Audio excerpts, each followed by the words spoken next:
Captain আসে captain যায়। Test অধিনায়কত্বের তিক্ত অভিজ্ঞতা নিয়েছেন বাংলাদেশের 14 ক্রিকেটার। কেউ ব্যর্থতা চাপে নিজে থেকে সরে দাঁড়িয়েছেন, কাউকে সরিয়ে দিয়েছে ক্রিকেট বোর্ড।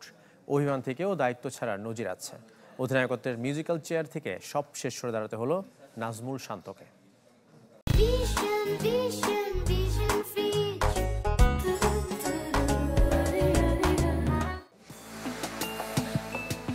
গেল বছরের শুরুতে 3 ফরম্যাটে ক্যাপ্টেন হয়েছিলেন নাজমুল শান্ত।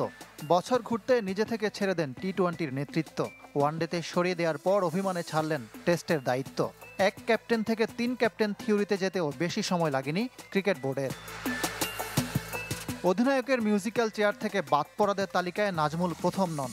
কখনো বাজে পারফরমেন্সের চাপে নিজে থেকে সরে দাঁড়ানো, কখনো বরখাস্ত। অভিষেক টেস্ট অধিনায়ক নাইমুর রহমান দুর্জয়কে দিয়ে শুরু। 9 টেস্টে জয়শূন্য থাকার পর তাকে বরখাস্ত করেছিল ক্রিকেট বোর্ড।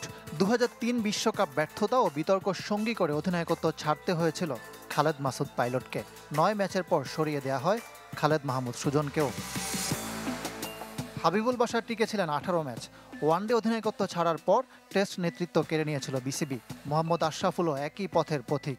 ব্যাট হাতে ভালো করতে না পারার চাপে সরে দাঁড়াতে বাধ্য হয়েছিলেন। সাকিব আল হাসানের 2 দফা তিক্ত অভিজ্ঞতা। ইনজুরিতে শেষ হয়ে যাওয়া মাশরাফির 1 ম্যাচের টেস্ট ক্যাপ্টেন্সির পর দায়িত্ব নিয়েছিলেন বিশ্বসেরা অলরাউন্ডার।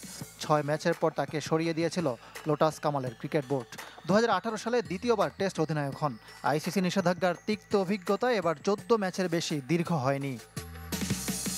ম্যাচ সংখ্যা ও সাফল্য বিবেচনায় এগিয়ে মুশফিকুর রহিম। তার অধীনে 34 ম্যাচের 7টাতে জিতেছে বাংলাদেশ দল। তিনিও সমালোচনার মুখে দায়িত্ব ছেড়েছিলেন। 17 ম্যাচে নেতৃত্ব দিয়ে নিজে পারফর্ম করতে না পারার ব্যর্থতা থেকে সরে দাঁড়িয়েছিলেন মুমিনুল হক। মাহমুদুল্লাহর 6 ম্যাচের অভিজ্ঞতাও সুখকর ছিল না। নিয়মিত ক্যাপ্টেনের অনুপস্থিতিতে 2 ম্যাচে নেতৃত্ব দিয়েছিলেন মেহেদী হাসান মিরাজ। ওয়ানডের মতো টেস্টেও তিনি হতে পারেন নতুন অধিনায়ক। মিরাজ পারবেন তো এই বৃত্ত ভাঙতে? ইকরাম হুসাইন, চ্যানেল 24, ঢাকা।